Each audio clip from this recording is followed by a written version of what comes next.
Cerita berawal dari seorang dosen yang lagi mengajar di sebuah universitas di negara Prancis. Ketika itu ada mahasiswi yang bernama Laura yang sedang merasakan sakit di perutnya. Laura memutuskan untuk pergi ke toilet kampus. Tetapi Laura langsung pingsan ketika ia beranjak turun.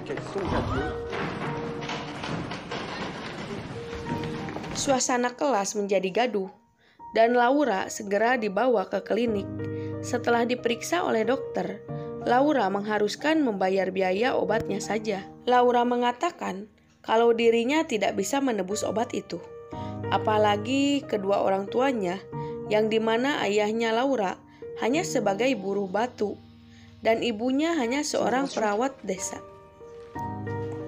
Beban pengeluaran Laura sendiri sangat besar.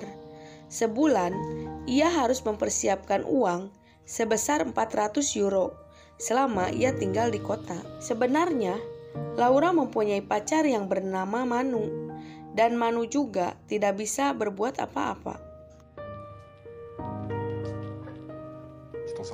Saat tengah asik bermain futsal, tiba-tiba listrik di kosan mereka mati. Setelah dicek, ternyata Laura belum membayar tagihan listrik di bulan ini. Kemudian Laura membuka laptopnya, dan ia pun mencari kerjaan yang cepat menghasilkan uang dengan mudah. Kemudian ada iklan jasa pijat. Laura pun mengisi data diri di iklan itu, tentu dengan tarif yang sangat besar. Tak berapa lama, Laura mendapatkan balasan email dari pengisian formulir itu. Lalu ada seorang pria yang tertarik pada iklan Laura itu. Pria itu berumur 50 tahun dan ia seorang guru. Laura mengatakan kalau dirinya tidak bisa memijit dan pria itu pun tidak mempermasalahkannya. Bahkan pria itu mengirim foto dirinya. Singkat cerita, Laura bertemu dengan pria itu. Dan pria itu pun bernama Joe. Mereka berdua langsung melangkah ke Oyo yang terdekat. Tampaknya Joe langsung ingin ngegas bermain bersama dengan Laura. Joe memberikan Laura sebuah kertas. Dan Joe ingin Laura melakukan hal sesuai tulisan yang ada di kertas itu. Laura pun menuruti saja apa yang tertulis di kertas. Akan tetapi saat Joe mau bermain, Laura pun terlihat ketakutan. Kemudian, Joe memilih berbincang dengan Laura. Lalu Joe pun bertanya tentang siapa Laura dan mengapa ia mau bekerja seperti ini. Laura pun terpaksa bekerja seperti ini karena ia membutuhkan uang, dan sampailah dengan waktu yang telah disepakati. Joe memberikan sejumlah uang atas pelayanan Laura. Laura sangat senang bisa mendapatkan uang yang besar dalam waktu yang singkat. Dengan uang itu, Laura bisa mentraktir teman-temannya. Setelah puas, Laura pun memutuskan untuk kembali bekerja. Di tempat kerjanya, Laura membuat iklan jasa dirinya dengan tarif 70 euro per jam. Dengan langkah pasti, Laura menemui pria yang telah memesan jasanya. Ketika itu Laura bertanya, mengapa pria selalu ingin dipijat?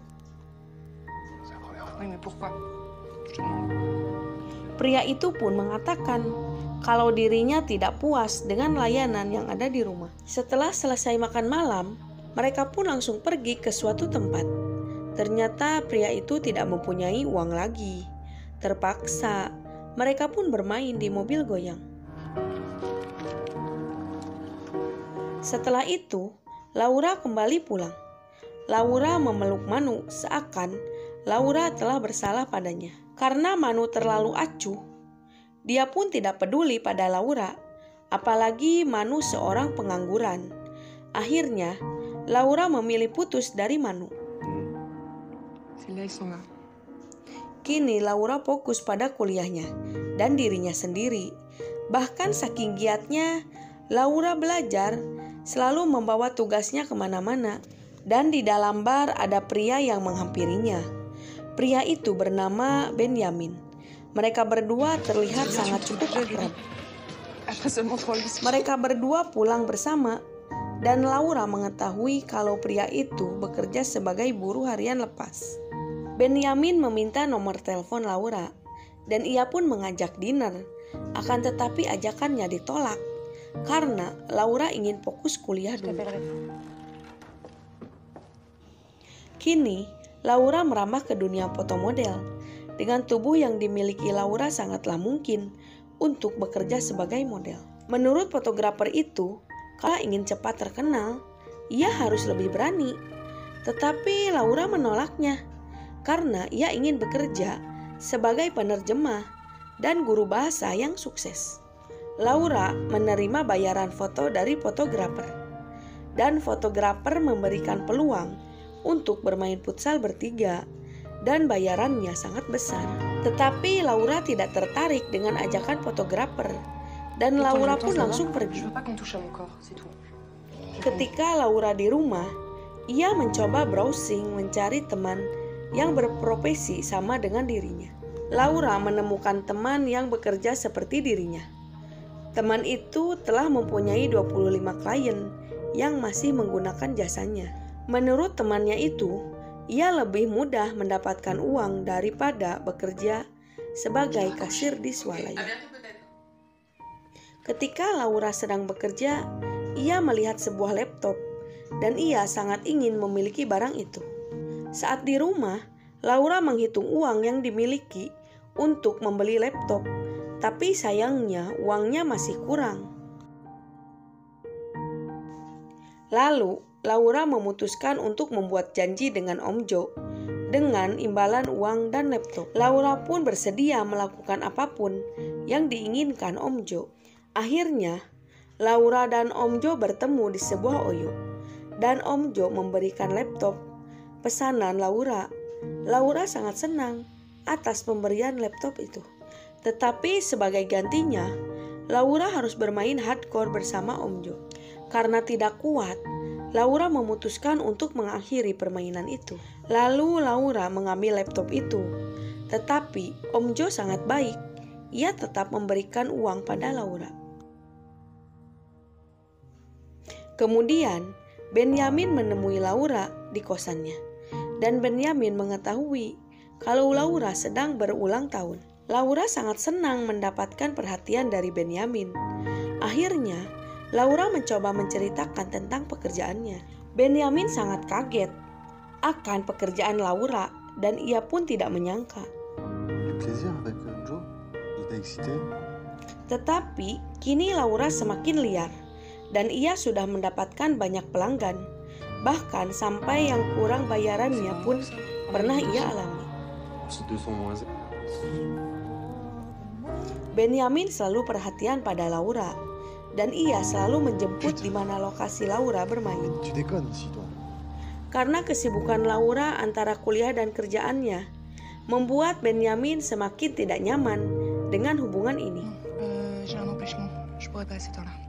Akhirnya Benjamin dan Laura terlibat pertengkaran. Benjamin mengucapkan kata-kata kotor pada Laura, dan hubungan mereka pun harus berakhir. Laura berniat akan berhenti dari pekerjaan itu dan menata kembali kehidupannya.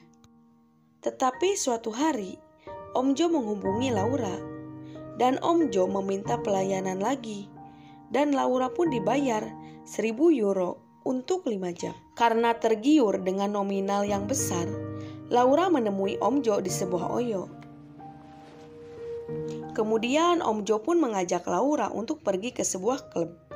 Ternyata di sana Laura harus bermain dengan 4 aki-aki. Mau tak mau, ia harus bermain bersama mereka.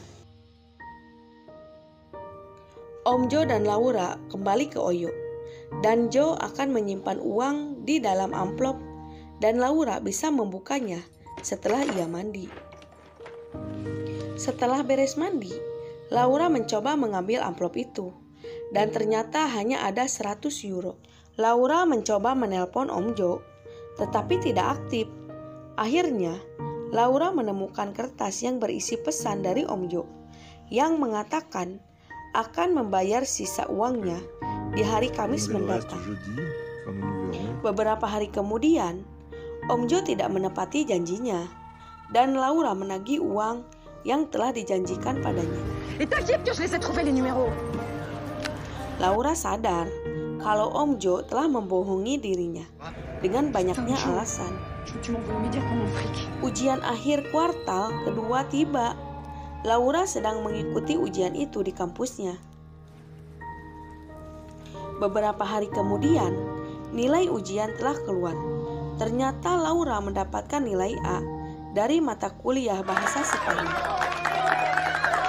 Setelah lulus dari kuliah, ada tawaran dari sebuah televisi yang akan mewawancarai dirinya tentang mahasiswi yang melakukan pekerjaan plus-plus. Dengan lantang dan tegas, ia mulai menceritakan kisah hidupnya menjadi seorang panggilan. Tanpa malu, Laura pun mengakui dan film pun berakhir. Bye-bye.